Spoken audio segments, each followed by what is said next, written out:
Y cada viernes la posibilidad de conocer qué va aconteciendo en el mundo siempre lo tenemos de la mano de la columna de Visión Mundial, justamente con nuestro colega, amigo y periodista de la casa, Tadeo Castiglione, a quien a esta hora le damos la bienvenida. Hola Tadeo querido, ¿cómo estás? Buen día. Muy buen viernes, querido Bruno, todo muy bien por aquí, como siempre una alegría poder compartir contigo estos momentos de análisis y bueno, un saludo también más que cordial para toda nuestra querida audiencia. Bueno, disfrutando como los que están por acá, por lo menos por el lado del Alto Valle, del viernes, ¿no? Una hermosa temperatura, hermoso clima que tenemos ahora. Hay que aprovecharlo, justo estábamos hablando antes de salir al aire respecto a que al menos por ahora el innombrable no aparece, hay que aprovechar cada momento porque después se complica un poco las cosas. Es como que hay que hacerlo rápido, si no después no sabes cuándo aparece. Eso sí, tal cual, tal cual. Es una... Aún así, muy lindos días, igual tuvimos el fin de semana pasado, al menos el domingo mejor que el sábado, y estuvo bastante lindo todo. Seguramente, así lo vamos a vivir este fin de semana, donde, bueno, el clima parece ser que comienza a querer despejarse, comienza a querer aclararse, comienza a querer encontrar algún tipo de solución, es con lo que está sucediendo entre Rusia y Ucrania, un tema que nosotros ya venimos desarrollando durante todo este año, lo hicimos el año pasado también, pero que ahora empieza a tomar, quizás, me atrevo a decir, un tramo final casi definitivo. ¿Qué está pasando actualmente entre Rusia y Ucrania y esta propuesta de intentar llegar a una paz? Creo que no sé qué número de anuncios será este de llegar a la paz, ¿no? Entre Rusia y Ucrania. Y bueno, desde que asumió Donald Trump a principio de año que dijo que lo solucionaba en 3 días, hasta el momento creo que todas las semanas se ha lanzado una oferta, una propuesta, un panorama hacia la paz en este conflicto tan complicado, tan sangriento, tan injusto en los últimos 3 años que se ha llevado a cabo. Y hace 2 semanas, querido Bruno, no lo dijimos aquí, pero quien haga un seguimiento de las noticias podrá tenerlo en cuenta. Hace 2 semanas el encargado de las negociaciones por parte de Ucrania con Rusia decidió salir de las mesas de negociaciones y Ucrania oficialmente quedó por afuera de cualquier tipo de negociación con la Federación Rusa en medio de bueno, los avances que se han tenido por parte de Rusia en el frente, lo cual lógicamente deja en desventaja cualquier tipo de negociación de la parte ucraniana. Pero justamente esta semana, en los últimos días, aparece un anuncio de Donald Trump diciendo que tiene un proyecto, una propuesta de paz compuesto por 28 puntos, en los cuales dice que todas las partes estarían de acuerdo. Después, cuando hilamos finito, en realidad no se conocía cuáles eran los 28 puntos, después la prensa norteamericana filtró todos los puntos, y bueno, Ucrania dijo que hay líneas rojas que no va a permitir y Rusia todavía no, bueno, ha respondido de otra manera, después lo vamos a ver, pero son situaciones en las cuales Estados Unidos sigue desde como a principios de año queriendo acelerar cualquier tipo de tregua, negociación de paz o salida rápida del conflicto, con tal de algunas cuestiones internas en Estados Unidos poder taparlas, y más cada tanto cuando sale aquel fantasma de la filtración de cierta isla donde hubiera estado Donald Trump. Entonces, lógicamente, estas propuestas de paz sirven para pacificar no únicamente la región, sino también la situación interna en Estados Unidos. Pero cuando entramos dentro de las propuestas de paz, querido Bruno, hay muchas de las cuales no se coincidiría la palabra paz en su máxima determinación, porque son muy condicionales para uno de los 2 factores que están en conflicto, principalmente para Rusia, en las cuales prácticamente se le deja una bomba de tiempo, un regalo bastante complicado hacia el futuro, y tampoco atiende los temas principales de la situación inicial de este conflicto, que de parte de Rusia eran 2 principales. Uno, la desmilitarización de Ucrania, sí, un país que se había estado armando, en el cual representaba una amenaza para Rusia, y el otro es la desnazificación de Ucrania, es decir, que todos los elementos extremistas sean erradicados de la sociedad ucraniana. Bueno, dentro de la propuesta de Donald Trump hay 2 que son contradictorias, porque uno, que correspondería al desarme, dice que Ucrania va a mantener un ejército de 600.000 soldados, cuando antes del conflicto tenía 200.000, y el segundo dice que se va a extender una amnistía general con todos los actores de la sociedad ucraniana, incluido aquellos que han participado en crímenes de guerra y en delitos en contra de la humanidad. Es decir, ninguno de los dos principales objetivos de Rusia que buscaba con esta operación militar, es decir, la desmilitarización de Ucrania y la denazificación, se estarían dando como garantías en este acuerdo de Donald Trump, por lo cual muy probablemente estamos delante de otro acuerdo que seguramente va a ser discutido y habrá mesas de negociaciones, pero que muy difícilmente puedan llegar a buen puerto porque hay varios términos que no coincidirían en todo. Ahora, Tadeo, en esto yo siempre pregunto lo mismo y siempre encaro hacia el mismo lugar porque me parece que es la pregunta, no sé si voy a decir obvia, pero uno cuando empieza a analizar estas exigencias, ¿no? Para poder llegar a la paz, evidentemente siempre hay una parte que pierde más que la otra, ¿no? En esta pérdida, ¿qué pasa con aquellas potencias que están detrás, ¿no? Porque sabemos que más allá de que el conflicto es Rusia-Ucrania, detrás de Ucrania hay una gran cantidad de países que lo acompañan, detrás de Rusia hay también otros países que también acompañan. ¿Qué pasa con esos aliados? ¿Se ponen de acuerdo con ellos también? ¿Hay un cierto pacto entre esos países? ¿O son esos los países que traban también el intento de poder llegar a algún tipo de acuerdo? Bien, es muy buena la pregunta, querido Bruno. De parte de Rusia, siempre que hubieron negociaciones con Estados Unidos, lo primero que hace Vladimir Putin es levantar el teléfono, llamar a Xi Jinping y llamar a todos los presidentes limítrofes con Rusia. ¿Por qué? Porque lo que sucede en Rusia tiene repercusión directa en todos los países vecinos en la región y por eso es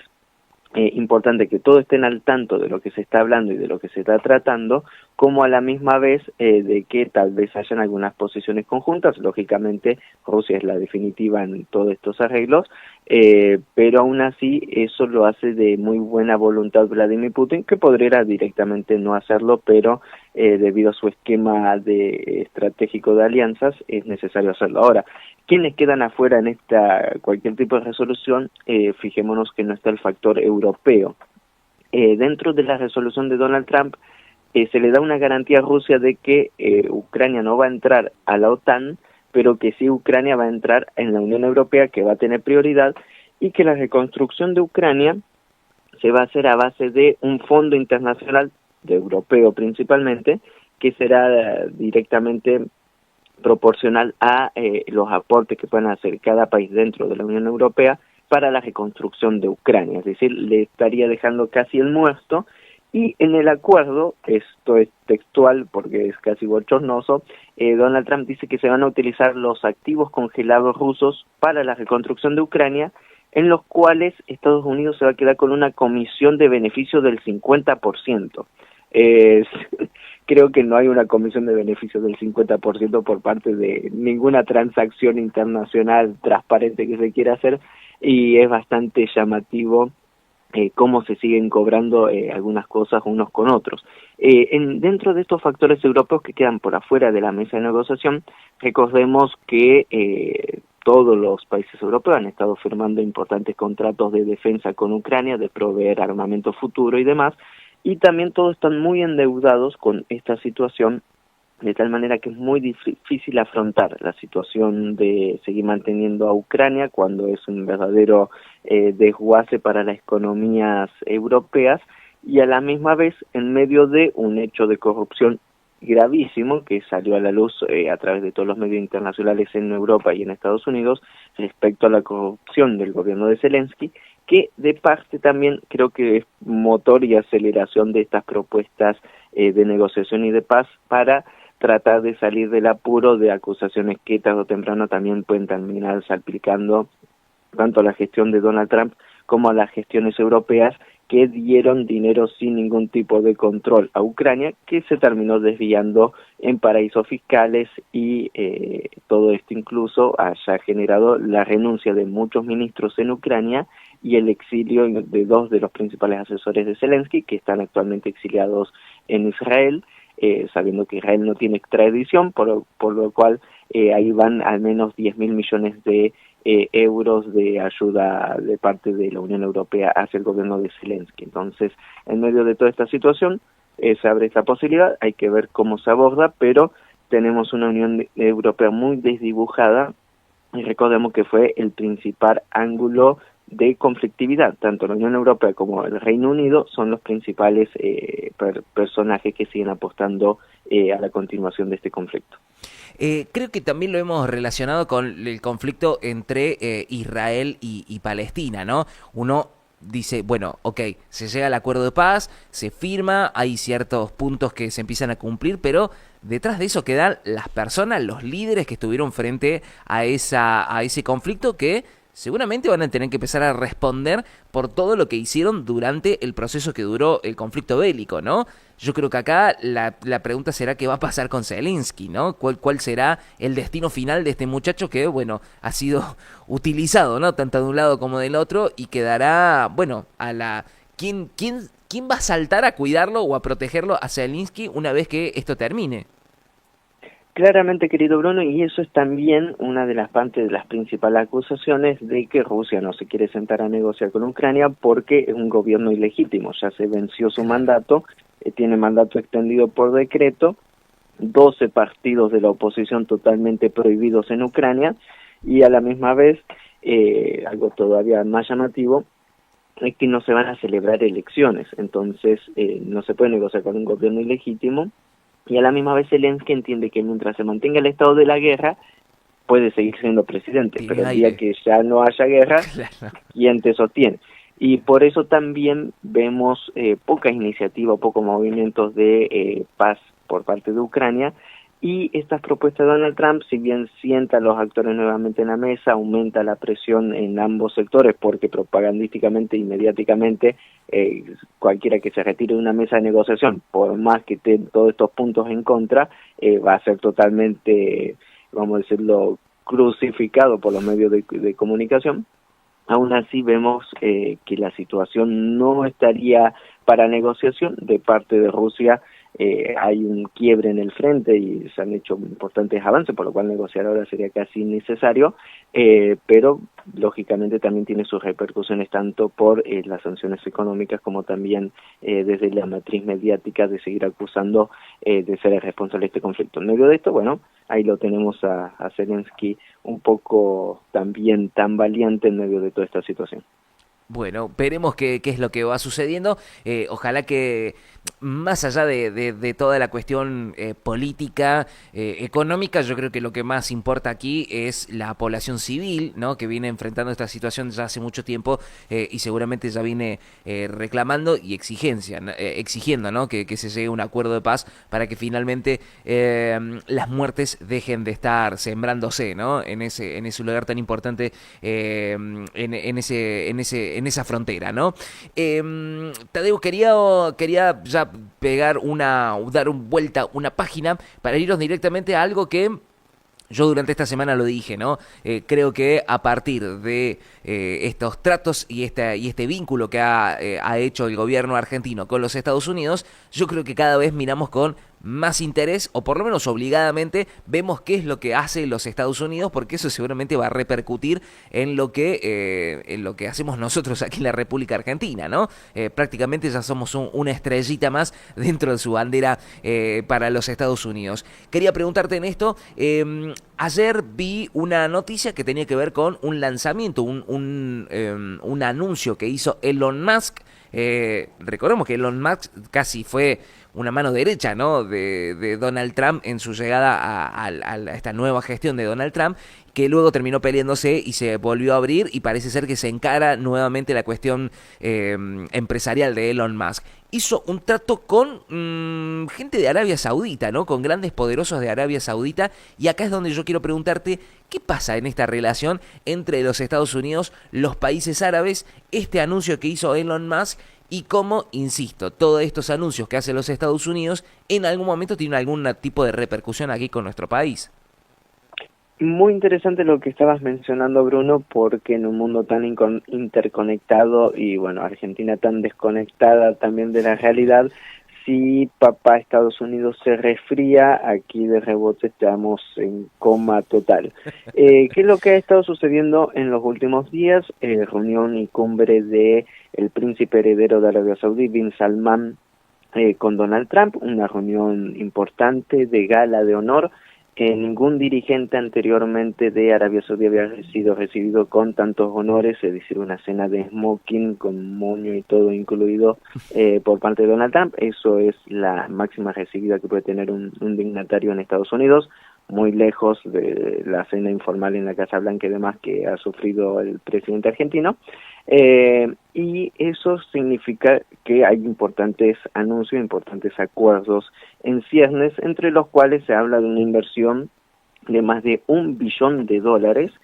sería millón del millón en Argentina, sí. Y todo esto significa una potencialidad importante, principalmente enfocado a la inteligencia artificial. Y acá entramos de nuevo en esta carrera desesperada a nivel internacional por la inteligencia artificial, por los microcomponentes, los nanochips, por las tierras raras y todos estos recursos que han estado en boca de todo a lo largo de este año, pero que representan, vamos a decirlo, la punta de lanza tecnológica de cualquier país y de la proyección hacia el siglo XXI que se pueda tener como potencia mundial, quien logre terminar el circuito entero de procesamiento de tierras raras, tecnología satelital, nanocomponentes y todo lo que tenga que ver con también inteligencia artificial, que por ende son investigaciones a profundión de todo lo que son planeamientos también de Estado y todo lo que esto tiene que va muy referido también a todas las proyecciones que se pueda llegar a realizar. En medio de eso, Estados Unidos, que está al menos entre 5 y 8 años de desventaja con China, está tratando de recaudar como dé lugar toda clase de dinero y recursos para invertir en estas tecnologías, y en medio de eso, bueno, Arabia Saudí se presenta como un socio comercial interesante para los Estados Unidos, recuperando un poco el rol de Arabia Saudí, que es un país contradictorio, porque por un lado, mientras se firma esto, Arabia Saudí es parte del BRICS, mientras por un lado se lo recibe con honores en la Casa Blanca, también Arabia Saudí decidió aplastar y terminar con el petrodólar, es decir, la venta de petróleo únicamente en moneda norteamericana. Entonces vemos algunas jugadas ahí en medio, pero estamos delante de, como bien mencionabas también, la vuelta tal vez principal de Elon Musk hacia su empresa, puntera también con todo lo que tienen proyecciones de inteligencia artificial. Recordemos, dueño de Twitter, y también, bueno, Tesla tiene mucho que ver en la composición de esos autos con estas tecnologías, pero vemos que aún así Estados Unidos está tratando de capitalizar todo esto en beneficio propio. Cuando por aquí en momentos de las elecciones se habló de la instalación de un centro logístico de inteligencia artificial que se iba a instalar acá en la Patagonia, fue un anuncio más bien, creo que el de los viajes a la estratosfera de Carlos Saúl eran mucho más creíbles, que por cierto iba a estar instalado en la provincia de Córdoba. Eran mucho más creíbles, porque incluso había una planificación de la NASA, no es que inventó algo como para disimular, sino que le llegó la noticia y la leyó en vivo, que era una planificación de la NASA, de que en medio de todas las relaciones con Argentina, bueno, te vamos a poner un centro novedoso para viajes espaciales. Bueno, nunca se inventó eso, nunca se dio, pero el anuncio estaba y era un anuncio oficial, extraoficial de Estados Unidos. Lo mismo sucedió con este centro de inteligencia artificial que se iba a instalar acá en la Argentina, en la Patagonia, los cuales fue un anuncio de Estados Unidos, en realidad una empresa de Estados Unidos que es OpenAI, que es la misma de ChatGPT, que había dicho vamos a proyectar la creación de este centro logístico. Serían $25.000 millones de inversión, pero no están los inversionistas, por lo cual si consiguen a la empresa con que nosotros hacemos el acuerdo en Argentina, que por cierto es una empresa fantasma, si logran conseguir los $25.000 millones y logran la creación de toda la estructura, nosotros vamos a poner nuestros servidores ahí. Bueno, en medio también de que Estados Unidos está quitando y presionando a las industrias de Taiwán, de Corea del Sur y de Japón para que cambien su matriz productiva y la muden a Estados Unidos, creer que van a utilizar a la Argentina, país en el cono sur, por más buenas relaciones que se tenga Incluso yo me animaría a decir que no somos parte de Estados Unidos, querido Bruno, sino que tenemos un rol incluso menor que el de Puerto Rico, ni siquiera como Estado asociado, pero esa es la situación actual. Me parece que sería tonto creer que Estados Unidos arriesgaría 25.000 millones de dólares de inversiones sumado a un polo de producción de inteligencia artificial y de procesadores y demás en Argentina en vez de mudarlo a Estados Unidos directamente, con todas las ventajas incluso económicas, de impuestos y demás que se pueden tener, en medio de esta guerra verdaderamente sin cuartel a nivel internacional y con acusaciones ida y vuelta, con sabotajes ida y vuelta, con ataques aquí, ataques allá. Me parece que sería muy ingenuo pensar en algún beneficio de Argentina en medio de estos negociados, que incluso son entre Arabia Saudí y el gobierno de Donald Trump, cuando Argentina no tiene tampoco, vamos a decirlo, relaciones amplias o, vamos a decirlo, en gran escala, hasta con Arabia Saudí. Argentina se ha enfocado más con otras monarquías del Golfo Pérsico, principalmente Emiratos Árabes y Qatar. Recordemos, incluso hace un par de semanas YPF firmó un acuerdo con una empresa de Emiratos Árabes petrolera, que tampoco es la más grande de Emiratos Árabes, pero se firmó un preacuerdo en medio, bueno, preacuerdos, a mí una vez me dijeron se puede firmar con cualquiera, o acuerdos marco convenios, de ahí a que se lleven a cabo es otra historia, pero es bastante interesante estos movimientos que se están teniendo en la actualidad. Muy bien, bueno, vuelvo a insistir en este nexo, ¿no? Porque ya hubieron varios anuncios de que la República Argentina pasaría a ser el polo, ¿no? De la inteligencia artificial en el mundo, ¿no? Entonces, evidentemente todos estos anuncios, estos nexos, sabemos también que hay muchas patas de la comunidad árabe también por aquí, por el lado de la República Argentina, sobre todo también en nuestra Patagonia. Entonces, evidentemente, algo en algún momento de todo eso llegará aquí. Y bueno, lo bueno es que esto queda registrado. Nosotros lo vamos anticipando, lo vamos hablando, como lo hacemos cada viernes aquí en la columna de Visión Mundial, de la mano de nuestro colega, amigo y periodista Tadeo Castiglione. Tadeo, querido, como siempre, el agradecimiento por estos minutos al aire y por esta claridad. Muchas veces que, bueno, viste que muchos de los medios de comunicación no lo informan, nosotros lo hacemos acá y siempre lo hacemos con la responsabilidad que siempre tenemos, que es esta, ¿no? Tratar de siempre ir detrás de la verdad, ¿no? Muchísimas gracias, querido Bruno. Un punto más,